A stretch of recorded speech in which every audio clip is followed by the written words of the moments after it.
Sud Radio, faut que ça change. Anthony Martin-Smith. Eh oui, il faut que ça change. Comme chaque samedi ici sur Sud Radio avec mes invités autour de la table. Pierre Denisio, il est conseiller régional et délégué inclusion, handicap et accessibilité. Vous n'avez pas plus court, Pierre Denisio, à la région Île-de-France? Bon, mais on n'a pas pu faire plus court. Bon, très bien. Vous êtes aussi adjoint au maire de Boulogne. Vous m'avez dit, attention, ici, vous êtes chez moi. Bah là, vous allez voir, ici, vous êtes chez moi. Avec également à votre gauche, Andrea Andri. Vous êtes représentant d'une solution qui vise à aider les personnes déficientes visuelles à se déplacer sans obstacle, puisque vous proposez des lunettes qui détectent justement ces obstacles. Bonjour à vous. Bonjour. Merci d'avoir accepté notre invitation. Et puis, elle, malheureusement, a subi une discrimination comme il est aujourd'hui difficile de les accepter et difficilement qualifiable. Elle s'appelle Bernadette. Elle vient témoigner dans l'émission. Elle sera juste avec nous juste après dans notre séquence La Vraie Vie. Et puis celui que vous connaissez, Mathéo Lamblot. Bonsoir Anthony. Voilà, bonsoir tout le monde. je voyais que vous trépigniez d'impatience, que je vous annonce. Comment allez-vous ? Très bien, et vous ? Grosse après-midi rugby. Vous bougez pas d'ailleurs sur Sud Radio si vous voulez suivre ces 3 rencontres. C'est quand même considérable. Alors on a Clermont Sharks, hein, puisque vous voulez que je parle anglais. Ouais. Sharks, ça veut dire quoi? Sharks, les requins. Voilà, les requins. UBB Scarlet, et puis Glasgow Warriors, Stade Toulousain. Voilà, les guerriers de Glasgow contre les Toulousains de Toulouse. Exactement. Bon, vous bougez pas. On démarre tout de suite cet épisode de Faut que ça change. Agissons ensemble pour une société plus juste. L'association APF France Handicap présente Sud Radio, faut que ça change.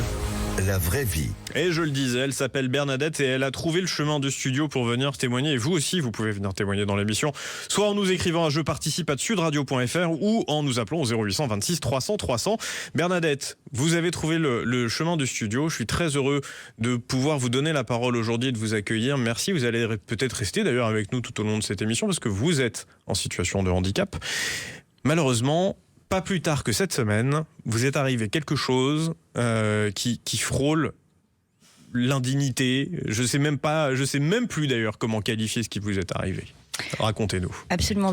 Merci beaucoup Anthony de me donner la parole. En effet, pas plus tard qu'hier, en fait, je me rendais à un événement pour parler justement de l'inclusion à Paris-Dauphine pour former les futurs RH de demain et les sensibiliser à la non-discrimination. Et je devais donc prendre un bus pour m'y rendre.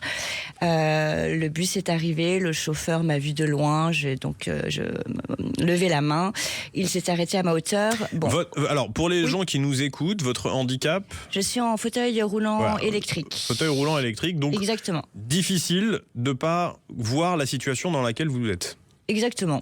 Voilà, surtout donc que le chauffeur vous voit. Le chauffeur me voit, il s'arrête à ma hauteur. Normalement, il sort la pente en premier avant même de laisser sortir les personnes. La pente, c'est la plateforme qui sort du véhicule du bus, c'est ça? Exactement. Qui vient à fleur du trottoir. Ok. Et qui vous aide à pouvoir monter en toute autonomie dans le bus. Exactement. Okay. Donc normalement, c'est la première chose qu'il fait et les personnes après, pour sortir du bus, prennent aussi la pente et donc du coup, je suis dans les premières à rentrer. Bon, c'est pas bien grave qu'il l'ait pas fait en premier, mais le bus commençait donc à se remplir. Je lui demande une première fois est-ce que vous pouvez sortir la pente, le plancher bas. Il ne me regarde, il ne me répond pas. Je lui demande une deuxième fois. Il vous regarde, il vous répond pas. Donc d'accord. Il vous entend. Et il décide de ne pas réagir. Ils étaient 2. Il y avait le conducteur et un collègue ou un contrôleur. En plus, ils étaient 2. Ouais, ou un contrôleur. Ok, bon, c'est bien. Continuez, je pense qu'on va de plus en plus dans l'indignité là. Et du coup, je lui redemande une deuxième fois, il me dit non, sans explication. Et les gens commencent à intervenir, à dire... Vous l'avez insulté ?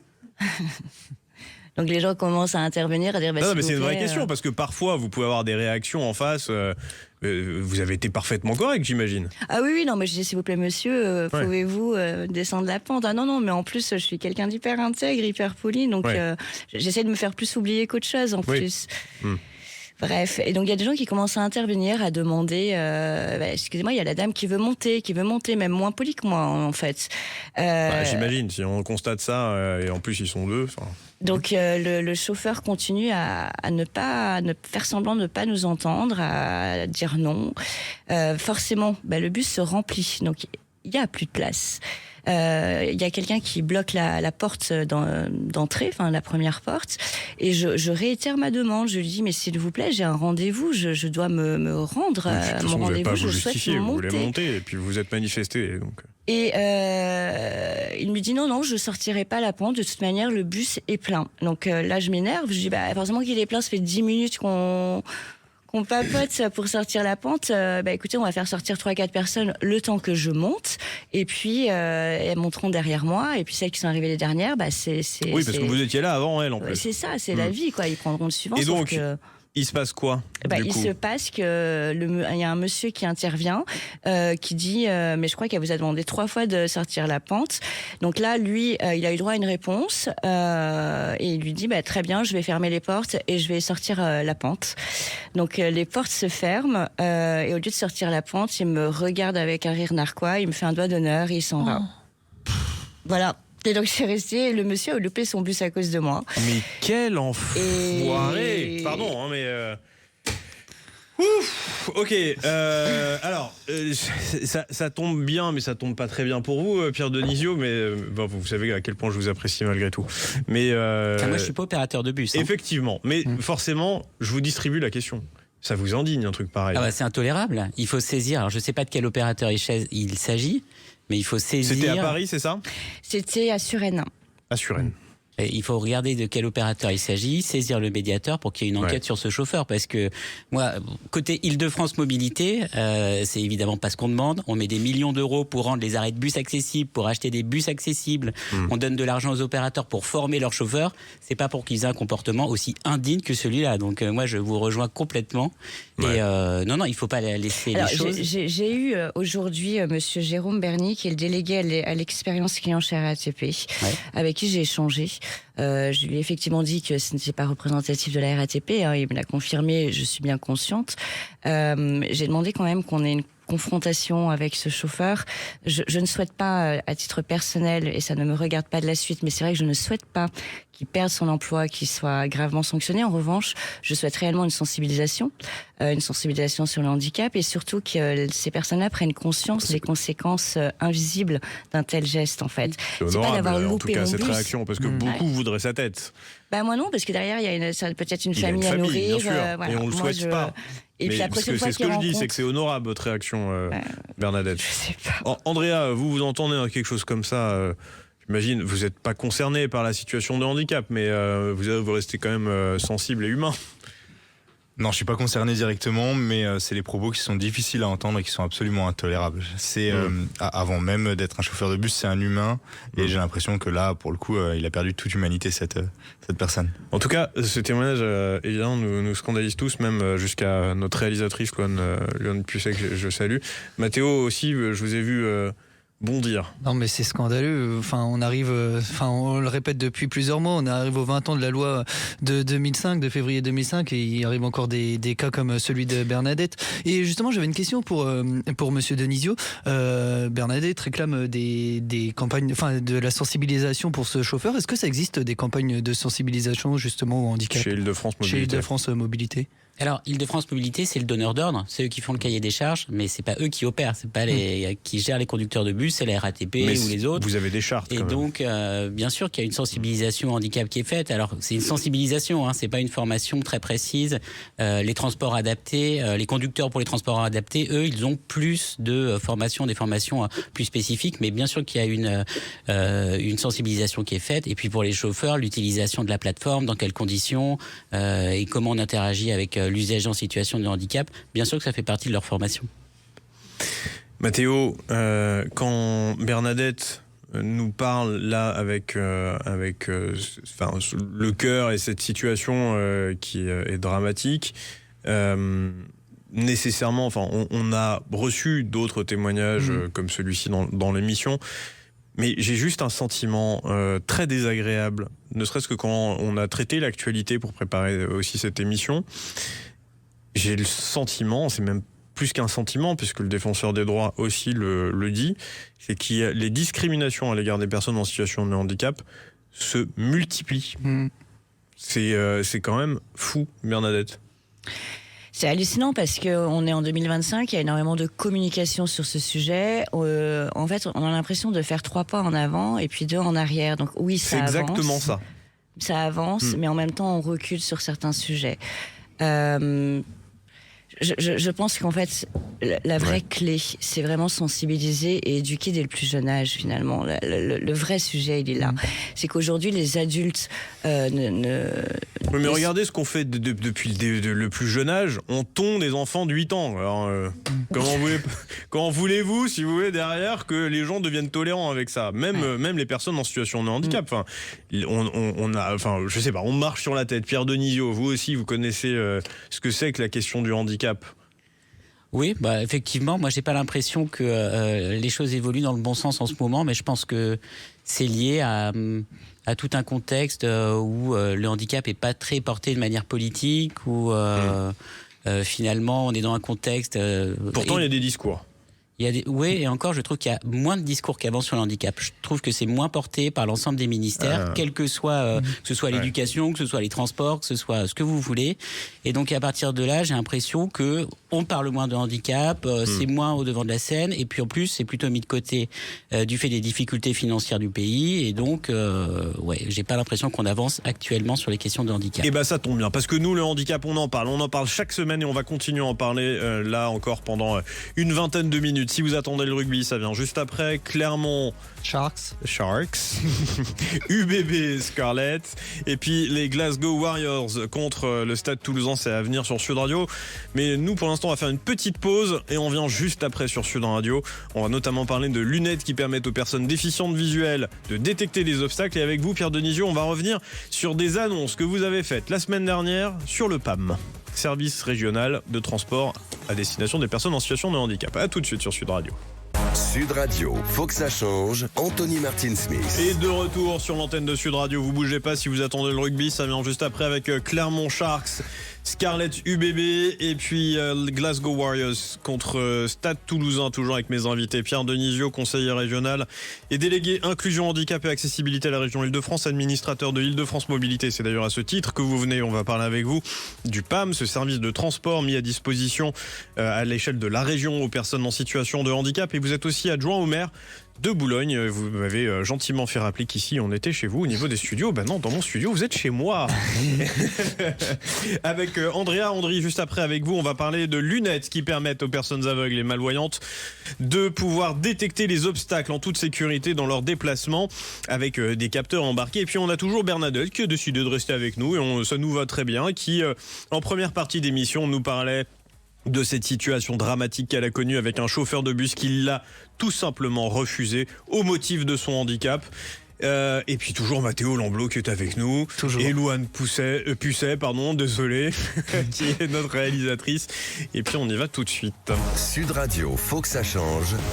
La story de la semaine. Avec vous, Andrea Andry, vous êtes représentant on va dire une start-up qui s'appelle IC1 et qui a développé des lunettes qui permettent aux personnes aveugles et malvoyantes, je le disais, de détecter des obstacles dans leur déplacement. Comment ça fonctionne exactement ? Absolument. Alors, comment ça fonctionne ? Eh bien, un petit peu comme vos voitures qui se garent et qui émettent des bips lorsqu'il y a un obstacle. Le même principe va être appliqué à ces lunettes, puisqu'elles sont équipées de capteurs sur la face avant. Même si ce sont des lunettes qui ressemblent à n'importe quelle paire de lunettes, pour être le plus fashion, le moins discriminant également possible.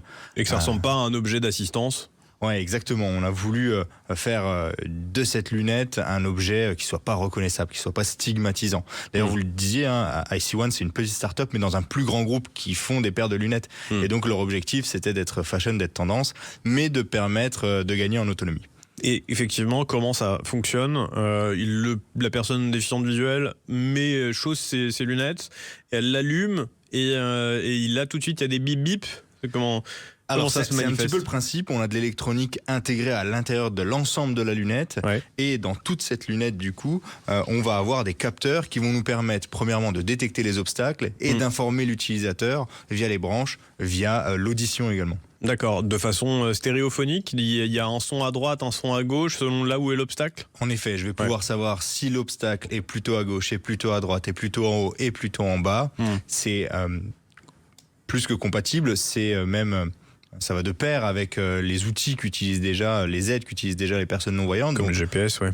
Le GPS, en effet. Également la canne blanche, qui est essentielle, ou bien le chien guide d'aveugle, qui est essentiel également pour les obstacles qui sont plus en bas, plus bas. Oui, il est en dessous de la taille finalement, ou en dessous des épaules plutôt.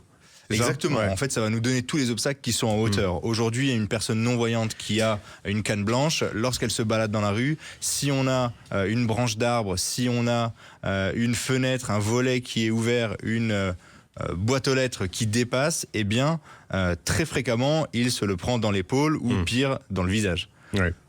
Et comment globalement aujourd'hui on fait pour se procurer ce genre de lunettes si jamais on avait des gens intéressés? Alors aujourd'hui, ces lunettes sont disponibles auprès de l'AVH, l'association Valentin Huy, qui est une association qui lutte pour les droits notamment des personnes aveugles et malvoyantes. Exactement. D'accord, directement auprès d'eux. Bah, écoutez, merci Andrea. En tout cas, ces lunettes, rien à voir avec des métas. Non, ça n'a rien à voir avec des métas, même si elles sont comparées fréquemment parce que on a des petits capteurs sur l'avant. Mais là, l'objectif est vraiment d'aider de manière très simple et très efficace les personnes non-voyantes. D'accord, très bien. Pierre Denisio, maintenant je me tourne vers vous parce que nous avons la semaine passée eu des annonces de la part d'Île-de-France Mobilité sur le service qu'elle opère, le PAM, un transport régional à destination des personnes en situation de handicap qui peuvent en bénéficier, rappelons-le, quasiment pour le prix d'un ticket de métro. On peut carrément faire un aéroport à chez soi ou Paris intramuros, qui a quand même bouleversé la manière dont les personnes en situation de handicap peuvent appréhender leur déplacement. Oui, c'est un service auquel on tient beaucoup. Avant, il était de la responsabilité des départements. Des départements, oui. Et là, Et Valérie Pécresse, à ce micro-là, même disait que c'est la première région et la seule qui a régionalisé le dispositif parce que le service ne pouvait pas s'arrêter aux portes d'un autre département. C'était compliqué. Et puis, les 8 départements avaient 8 grilles tarifaires différentes, 8 règlements différents. On a tout unifié, on a divisé par 4. Les tarifs, et maintenant on arrive à 23 000 inscrits, c'est-à-dire 2 fois plus qu'avant la régionalisation, c'est-à-dire 2023. Et puis là, on est passé de moins de 700 000 trajets à 800 000 et dans quelques années, dans très peu de temps, on sera à 1 million de trajets par an. Donc c'est considérable. Il y a beaucoup plus de gens qui utilisent le service, donc ça c'est une vraie avancée sociale, mais on a encore des difficultés, on a encore des usagers qui se plaignent et à juste titre, notre chroniqueuse Virginie Dubost avait eu un incident très important, malmené, maltraité par un chauffeur qui, je crois d'ailleurs, avait été renvoyé suite à cet épisode. Comme quoi, on ne peut pas toujours non plus éviter le renvoi, hein, Bernadette, avec votre témoignage, mais dans certains cas, c'est nécessaire, j'imagine. Quelles sont du coup les mesures que prend Île-de-France Mobilité pour améliorer son service? Juste un mot sur les chauffeurs. On a fait une grande enquête là avant de faire les annonces la semaine dernière. La satisfaction des chauffeurs, enfin la satisfaction des usagers envers les chauffeurs, c'est 92%. Donc c'est globalement, ça se passe très bien, c'est un très bon taux. On a fait des annonces parce que si le service est beaucoup plus ponctuel, hein, plus de 90%, s'il marche de manière plus étendue, avec plus d'inscrits et moins cher, il y a encore quand même beaucoup d'annulations de dernière minute et ça c'est pas tolérable. On a encore 1 ou 2 fois par jour des personnes qui sont amenées mais qui n'ont pas le retour. Et alors là c'est la galère absolue. Alors, moi ce qui m'intéresse maintenant c'est vos annonces. Les annonces. Alors c'est parti. Donc déjà pour qu'il y ait moins de refus, on va augmenter de 16 millions d'euros le budget du PAM pour rajouter 50 000 trajets annuels. Donc on va passer le budget à 78 millions d'euros. Je pense que la mesure la plus attendue, c'est pour les annulations dans les 24 heures qui précèdent le trajet. C'est finalement l'opérateur qui remboursera l'usager du taxi qu'il va devoir prendre ou de son VTC. Ou le VTC aussi et le taxi peut-être, parce que ça va dans les deux sens. D'ailleurs, absolument. Valérie Pécresse disait aussi à ce micro qu'elle était très favorable, par exemple, à une taxe lapin. Une taxe lapin. En tout cas, pour responsabiliser quand les l'usager, usagers, parce que c'est bien beau d'avoir un service qui coûte pas cher, mais c'est quand même mieux de le respecter pour que ça fonctionne mieux pour tout le monde. Ça fait partie de nos annonces. On souhaite effectivement pouvoir mieux gérer les super annulateurs, parce qu'on a des usagers qui font 50, 60 annulations par mois. Donc c'est des véhicules bloqués, des trajets qu'on a refusés à d'autres usagers, ou alors des gens qui se présentent même pas, puisque le trajet est à 2 €. Donc c'est pas très grave pour certains, pas pour tout le monde, mais de perdre 2-4 €. Oui, mais donc on va travailler public, avec les associations à un vrai engagement, un contrat des usagers pour dire moi je respecte le service. On demande à l'opérateur de faire des efforts, à Île-de-France Mobilité de mettre plus d'argent. Il faut que les usagers suivent et respectent les règles du jeu. Bernadette, vous utilisez vous ça le PAM ? Non, je l'utilise pas pour les raisons que vous venez d'évoquer. C'est que bien souvent, je n'avais pas le retour ou on a annulé au dernier moment.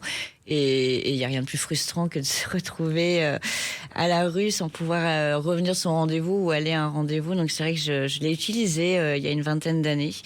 Je sais que ça a évolué. Alors il est beaucoup moins cher. heureusement. Moi je vous invite à revenez Bernadette sur le PAM. Et en plus vous avez les garanties de retour parce que dès 2026 on va rembourser les taxis, les VTC. Vous m'avez donné envie si de vous retester. êtes planté après un trajet aller, vous aurez le retour. C'est ce qu'on souhaite faire avec ces mesures. On va mettre un médiateur à Île-de-France Mobilité aussi pour gérer les problèmes justement personnels et pour pouvoir, nous, Île-de-France Mobilité, avoir directement connaissance des difficultés. Et donc, des remontées terrain. Exactement. Donc voilà les principales annonces. Et puis, dernière annonce sur...